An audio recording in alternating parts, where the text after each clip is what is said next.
In 1619, the Virginia Assembly passed a law requiring every farmer in the colony to grow this plant. Mandatory. Required by law.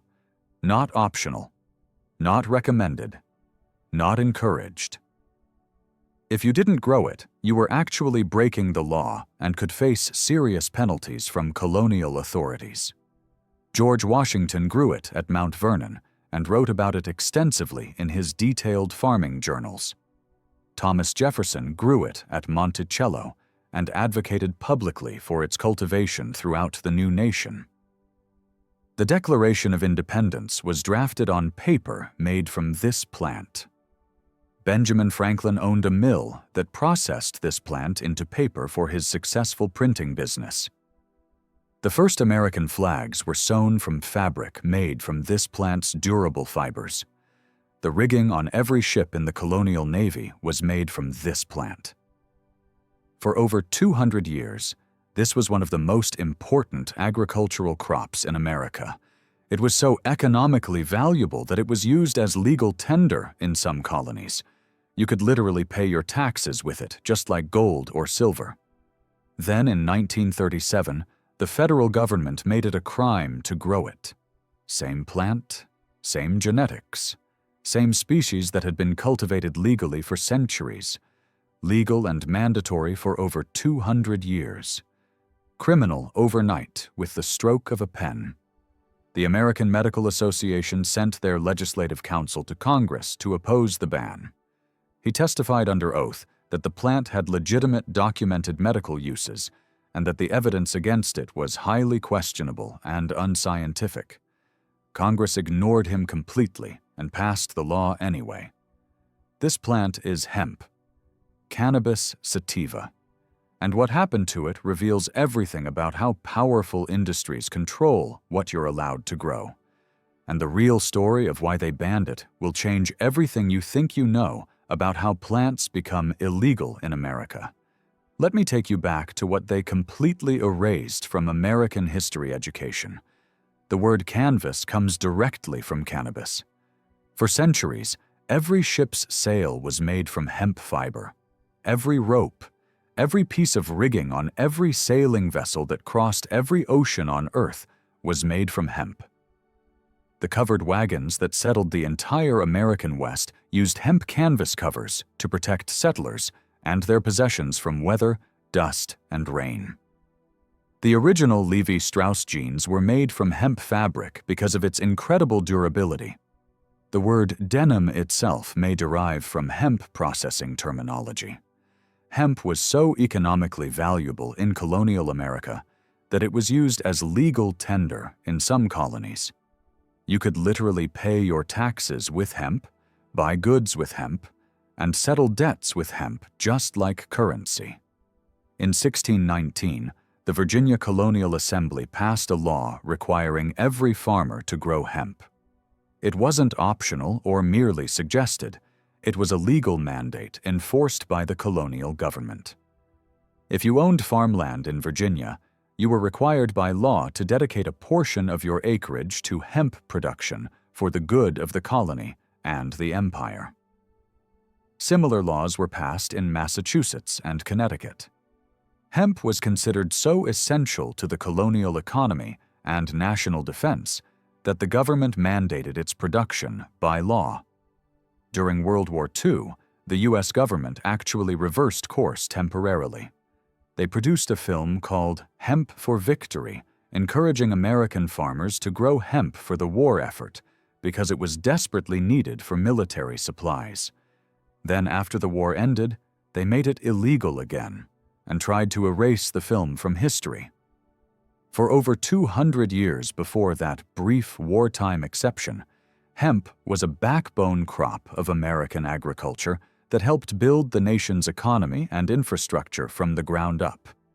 Then everything changed in a single decade. Quick thing, if you're learning American history they definitely didn't teach in school, tap subscribe. I reveal buried facts every single week.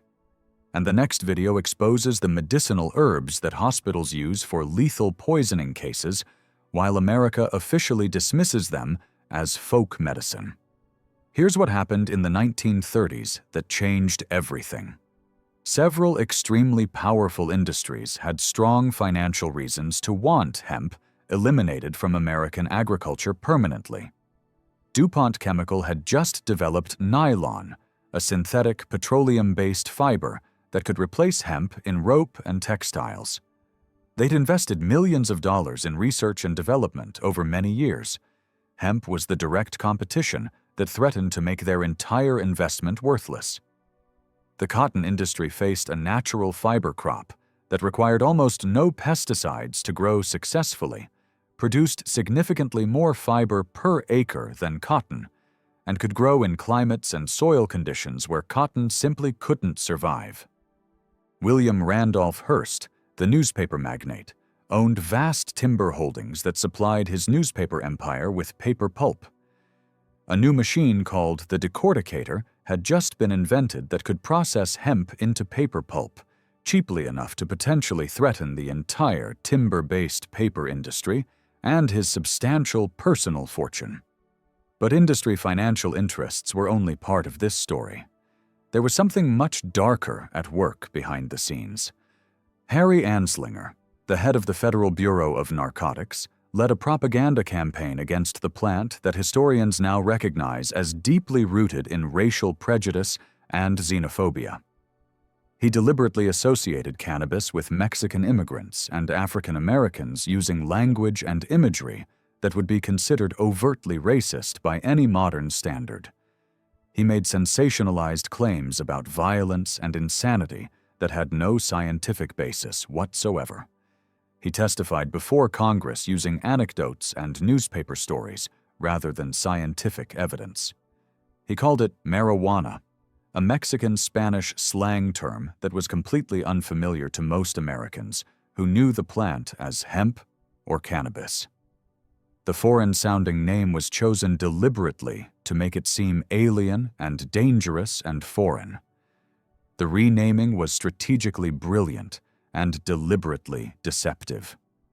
Farmers who had grown hemp for generations didn't initially realize that this scary new drug called marijuana was the exact same plant their fathers and grandfathers had cultivated legally and profitably for their entire lives. In 1937, Congress passed the Marijuana Tax Act with almost no meaningful debate or scientific testimony. Dr. William C. Woodward, the legislative counsel for the American Medical Association, testified against it. He told Congress directly that the AMA opposed this legislation, that cannabis had legitimate and established medical uses documented in medical literature for decades, and that the evidence of harm was highly questionable. Congress passed it anyway. The testimony was essentially ignored completely. Hemp became classified as a Schedule I controlled substance, the same legal classification as heroin, the most restrictive category possible under federal law. A plant that humans had cultivated continuously for over 10,000 years across every inhabited continent. A plant with 0 recorded overdose deaths in all of documented human history. A plant that was legally mandatory to grow just a few generations earlier, classified in the same legal category as heroin. Drop a comment right now. Did you know hemp was once legally mandatory to grow in America? Type history buried if this is the first time you're learning that hemp was required by law before it was banned by law. If this is changing how you see American history, hit the like button. It helps more people discover what they erased from the textbooks. Now let me tell you about the thousands of documented uses that made hemp so valuable and so threatening to established industries with billions of dollars at stake. Hemp produces fiber that's demonstrably stronger than cotton, gets softer with each washing cycle, and is naturally antibacterial and antimicrobial. It requires almost no pesticides to grow successfully. It reaches harvest maturity in about 4 months from planting. Hemp seeds contain complete protein, all 9 essential amino acids your body cannot manufacture on its own. The protein profile approaches what you find in animal sources like eggs and meat. Vegetarians and vegans pay premium prices for plant proteins that are nutritionally inferior to hemp. Hemp seed oil contains a naturally favorable ratio of omega-6 to omega-3 fatty acids. Nutritionists consistently rank it among the most balanced fatty acid profiles of any vegetable oil available anywhere in the world. The woody stalks produce building materials. Hempcrete, hemp herds mixed with lime, creates a building material that's actually carbon negative, naturally fireproof, naturally insulating, and completely mold resistant. Buildings constructed with hempcrete actively absorb carbon dioxide from the atmosphere for years after construction is complete. Hemp produces biodegradable plastics that break down naturally in the environment. In 1941, Henry Ford built an entire car body from hemp-based plastic composites and publicly demonstrated its strength by hitting it with a sledgehammer on camera. It didn't dent. The car ran on hemp-derived biofuel. Hemp produces paper more efficiently than trees. An acre of hemp yields as much usable paper pulp as several acres of forest, and hemp regrows completely in months, while trees take decades to mature. The environmental implications are enormous. Hemp can clean contaminated soil through a process called phytoremediation. It was actually planted in the exclusion zone around Chernobyl to help extract radioactive elements from the contaminated ground. The plants absorb toxins from the soil into their tissues.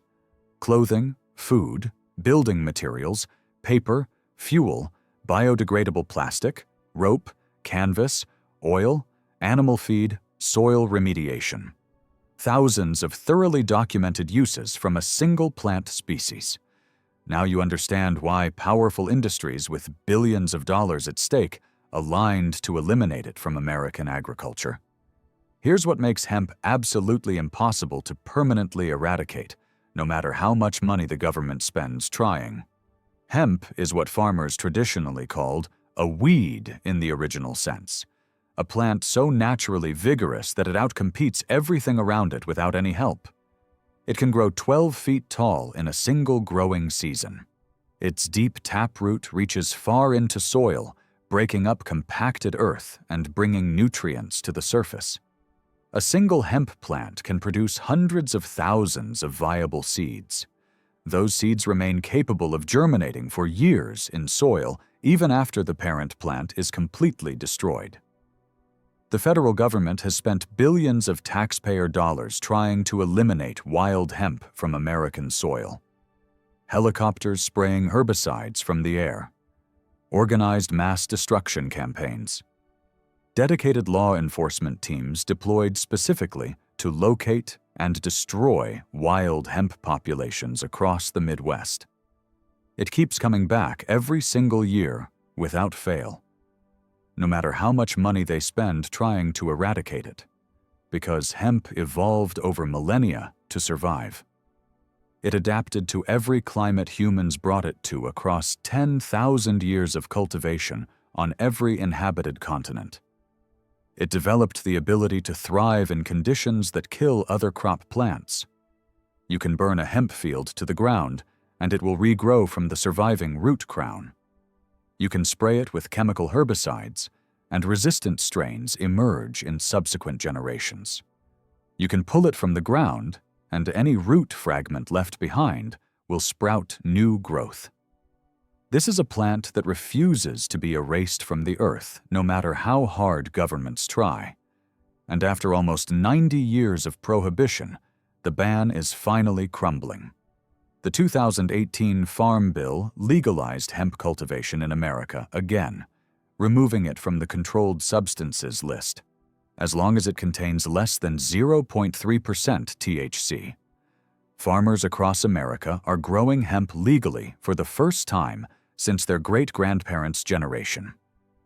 Fields that once produced hemp legally before the ban are producing hemp legally again. A new industry is being reborn from the ashes of prohibition. Mandatory in 1619. illegal in 1937. Legal again in 2018. Almost 300 years of shifting legal status for exactly the same plant with exactly the same genetics. 300 years of American history. One plant. And a story that reveals exactly how powerful industries with enough money and political connections can make absolutely anything illegal when it threatens their profits. The cotton industry didn't want competition from a superior fiber. The timber industry didn't want competition from faster-growing paper pulp. The synthetic fiber industry didn't want competition from natural alternatives, and they had enough money and political influence to change the law and rewrite history. Share this with someone who thinks they know American history. Show them what the textbooks left out. And watch the next video. I'll show you medicinal herbs that hospitals actively use to treat lethal poisoning cases, while America officially dismisses them as unproven folk medicine. The hypocrisy will make you question everything in your medicine cabinet.